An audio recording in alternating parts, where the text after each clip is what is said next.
This episode is brought to you by Black Butler, Parody of the Phantomhives, a Black Butler abridged series / parody. And by the Saga-Song of Beaglesaurus. The coolest skateboarding cyborg in America fights space wizards, a corrupt American government, aliens, and more nonsense. Thank you. Greetings, mortals. Welcome to another session of the Infernal Court in musical hell. I'm Diva, your judge, jury, executioner, and anthropomorphic personification of evil. Children of the 70s and 80s will remember Filmation as the creator of many a live-action spin-off or merchandise-driven cartoon show. Regular visitors to this court will remember them as the creator of the ill-advised Disney knockoff Happily Ever After. But though that movie was the studio's last gasp, Filmation was already doomed by the time it came out. To understand why, let's go back a few years prior to our next offender, Pinocchio and the Emperor of the Night. To recap, both this movie and Happily Ever After were designed to serve as unofficial sequels to Disney's first two animated movies, with the intention of launching a franchise of similar knockoffs. Given how protective the mouse is of its intellectual property, let's file that under ideas that were obviously flawed from the start. Filmation managed to dodge the ensuing lawsuit by arguing that the original Carlo Collodi novel was in the public domain and therefore fair game. It was a Pyrrhic victory as the movie bombed and Filmation ended up closing its doors 2 years later. So let's examine the case of Pinocchio and the Emperor of the Night to witness the crash and burn. We open on a dark night with a sinister ship emerging from the mist which, well, this movie has wasted no time cranking out the nightmare fuel. In fact, pretty much the only reason people remember it is because it really leaned in hard on the traumatizing young viewers aspect, even more so than Disney's Pinocchio, and that's saying something. So, for the kids who didn't immediately run screaming from the room, it's the first anniversary of Pinocchio's real boydom, and Dad Geppetto is celebrating with cake and party hats for everyone, including pet bird Alouette. I can't help but think there's something sadistic in naming a bird for a song which features one of its own kind getting its feathers systematically ripped out. For his own part, Pinocchio just wishes they could be joined by the blue Pinocchio's good fairy godmother, since we're desperately trying to file the Disney serial numbers off.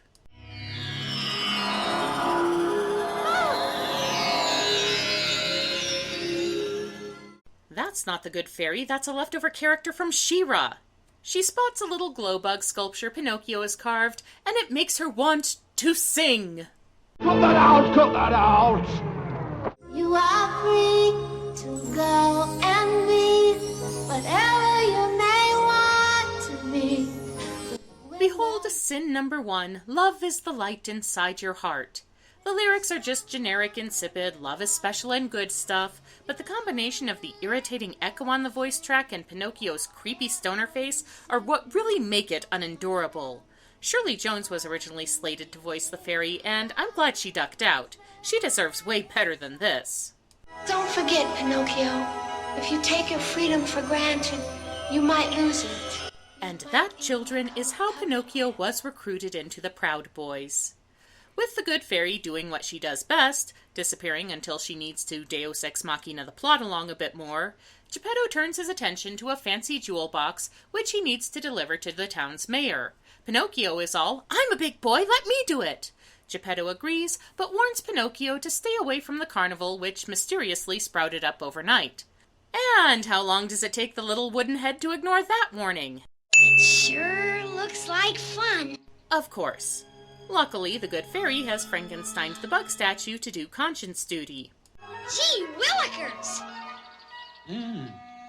Willikers? Got a nice ring to it. Willikers it is! Call him what you like, I call him sin number 2. Sweet Lucifer, this character twists my horns. If he's not nagging Pinocchio in his shrill little voice, he's derailing the plot as he tries to desperately catch up with him. Jiminy Cricket, this is not. Speaking of, what happened to him? Did Pinocchio smash him with a hammer? Despite, literally everything that happened to him as a puppet, Pinocchio still hasn't learned to prioritize responsibility over self-interest, so he decides to check out the carnival. On the outskirts, an anthropomorphic raccoon named Scalawag runs a shell game while his monkey assistant Igor... No, it's pronounced Igor. Sorry, Igor picks pockets. But the discovery of their theft forces them to flee via human cannonball cannon, and they conveniently land right on top of Pinocchio. They quickly spy the expensive jewelry box, and almost just as quickly size Pinocchio up as a very easy mark. Now, about our little game. I'm not very good at games. Oh, but you might improve. I have to say, the underscore for this movie is really starting to grate on me. The theme for the con artist animals in particular is a mess of mouth harp and harmonica that makes you feel like you're stuck in a boxcar with a bunch of semi-talented hobos. Scalawag and Igor offer the Pharaoh's ruby in exchange for the box, and Pinocchio is instantly distracted by the shiny. Here, they probably could have gotten him to give up the box for some magic beans. The ruby is, of course, a fake, and Geppetto is disappointed when he learns what his son has done. Willikers gets in a good shaming as well. You should have known it was too good to be true. Give him a break. What's too good to be true when you're literally a wooden puppet made flesh and blood by fairy magic? Also, he's literally 1 year old. Ashamed of making his father unhappy, Pinocchio decides to run away and join the carnival because that worked out so well for him last time. Okay, Disney's intellectual property lawyers are nothing if not overzealous, but I think they had a solid point here. Beat for beat, this movie has a lot more in common with Uncle Walt than Carlo Collodi. Willikers is a clear stand-in for Jiminy Cricket, Scalawag and Igor for Honest John and Gideon, and of course the next step is a sinister puppeteer who wants to use Pinocchio for his own purposes. You look a lot like a puppet I saw once. Name was Pistachio. That's Pinocchio. Puppetino, yes really, lures Pinocchio in with a pretty girl puppet named Twinkle, and oh, enough of Pinocchio's gaga face. I'm getting huge Troll in Central Park vibes right now. But this is why hewing so close to the Disney movie is a big problem. It makes it look like Pinocchio has learned absolutely nothing. Hey, here's a sinister figure promising to make Pinocchio a big star. Maybe that should ring 1 or 2 alarm bells? But it doesn't, and Puppetino forces Pinocchio to dance for him, and any of the kids who didn't run screaming from the room at the opening scene are probably going to check out right about now.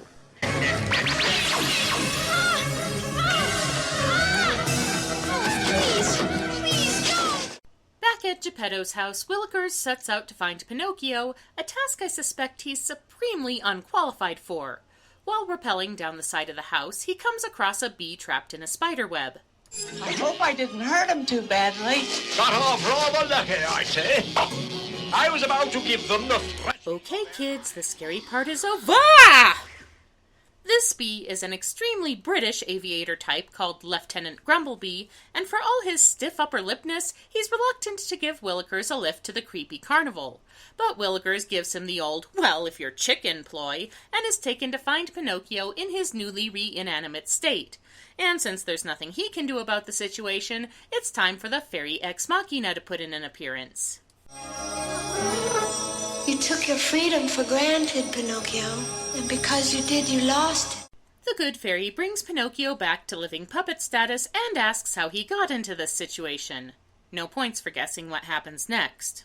I turned around, and there, coming towards me through the moonlight, was a band of, pirates.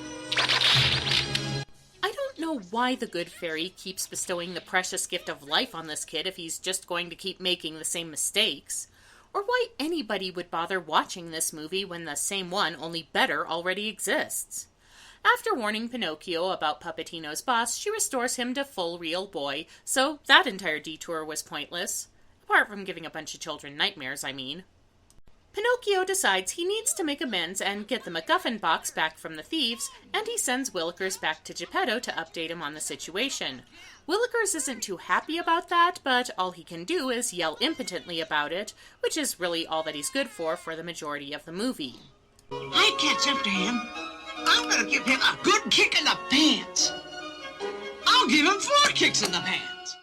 Meanwhile, Geppetto has discovered Pinocchio's disappearance and starts feeling a little guilty himself. Oh, it's all my fault. I was too hard on him last night. Wait, too hard? Show me Geppetto's reaction again. You did What?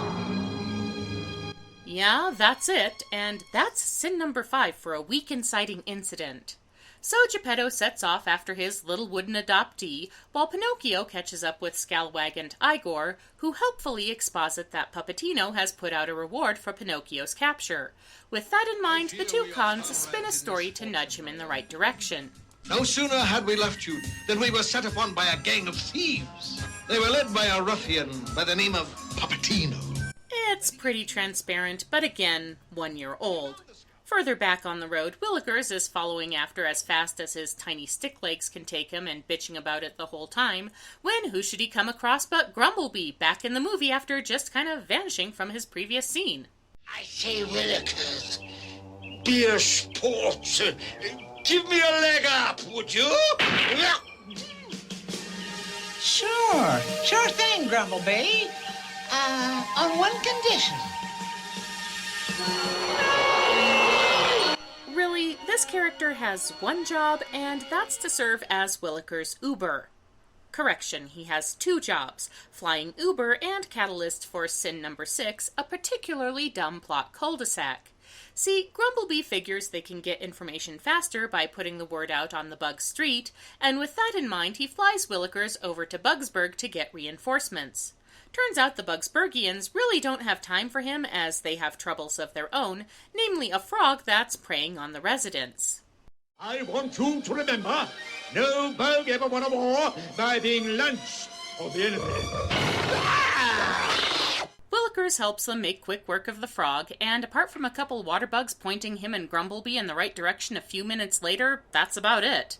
The only reason this plot tumor even exists is because Filmation wanted to do a spin-off series featuring Willikers. And we can all thank our crossed stars that didn't pan out. So, what's been happening with Pinocchio and company while we were wasting time on that?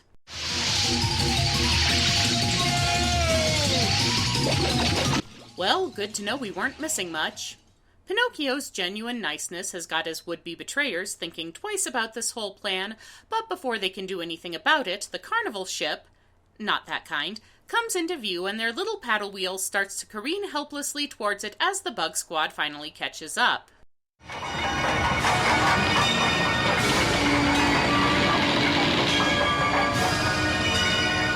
Well, it's not being swallowed by a giant whale, but it is in the same spirit.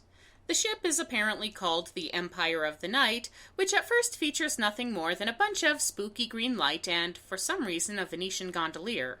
I'm looking for a jewel box. It came in with the carnival. Do you know where they went? Why, yes. Come aboard. So yeah, Pinocchio sees the sinister mustachioed man with the glowing red eyes and decides he looks trustworthy. Kid is a stranger danger video waiting to happen.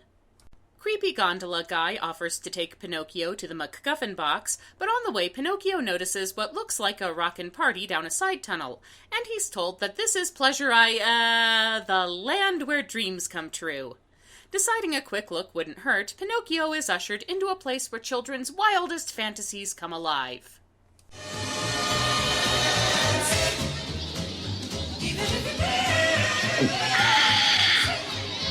Hey, that feels good!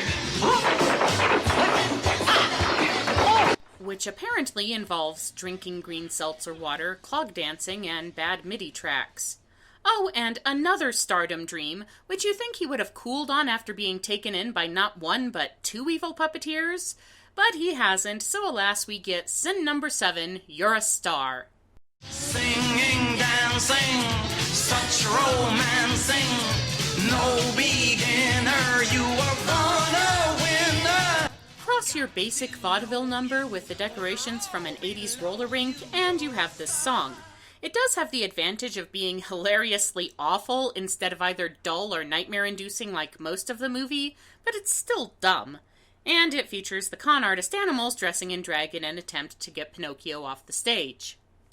Puppetino shows up and declares the bill has come due for Pinocchio's mild gallivanting about, and it's revealed that all the sinister figures he's encountered over the past several minutes were disguises for Puppetino's boss, the Emperor of the Night. What a twist! Now, you must pay the price. I mean, I guess it's not bad, and James Earl Jones is always good for your sinister street cred, but I don't know, after the previous Nightmare Fuel, I was expecting something more Eldritch Abomination-y, like the Rock and Roll Demon. Instead we get Hindu Satan.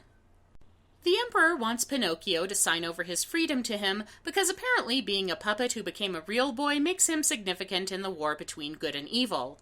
But Pinocchio is defiant, so the Emperor blasts Willikers off the ship.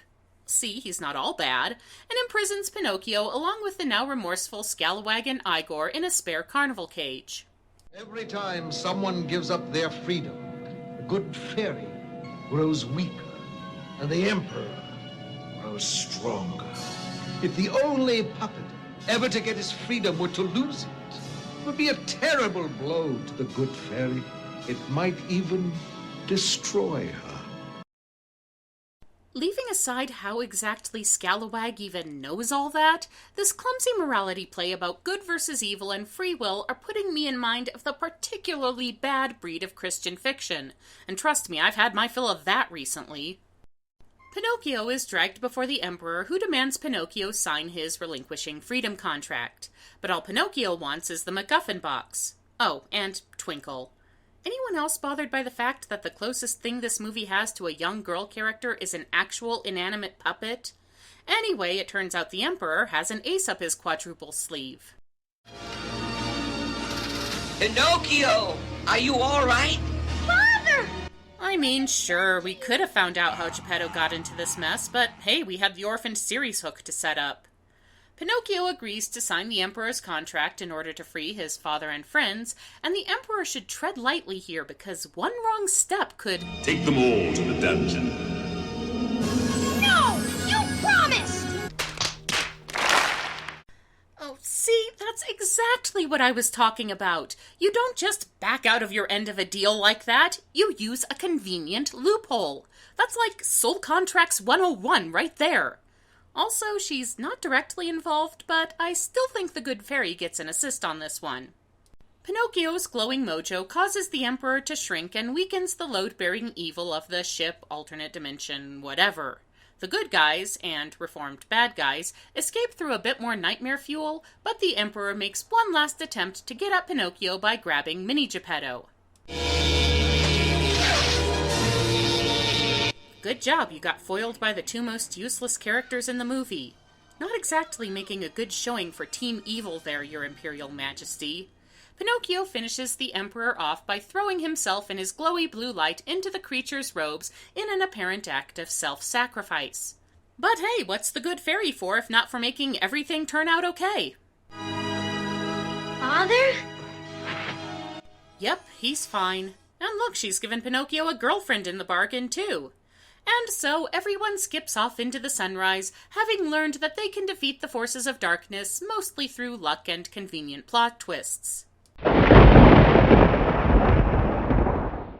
Pinocchio and the Emperor of the Night is mostly your average knockoff mockbuster apart from its tone, which manages to waver between dull and pointless and bizarrely terrifying. And while a little darkness is useful in a children's movie, again, the Disney Pinocchio had a fair amount of scary shit in it, it's not a good look when your film is either going to bore kids to sleep or give them nightmares for weeks. Therefore, this court condemns the producers and writers to a film festival of even creepier live-action Pinocchio movies. So let it be recorded. This session of the Infernal Court in musical hell is now adjourned.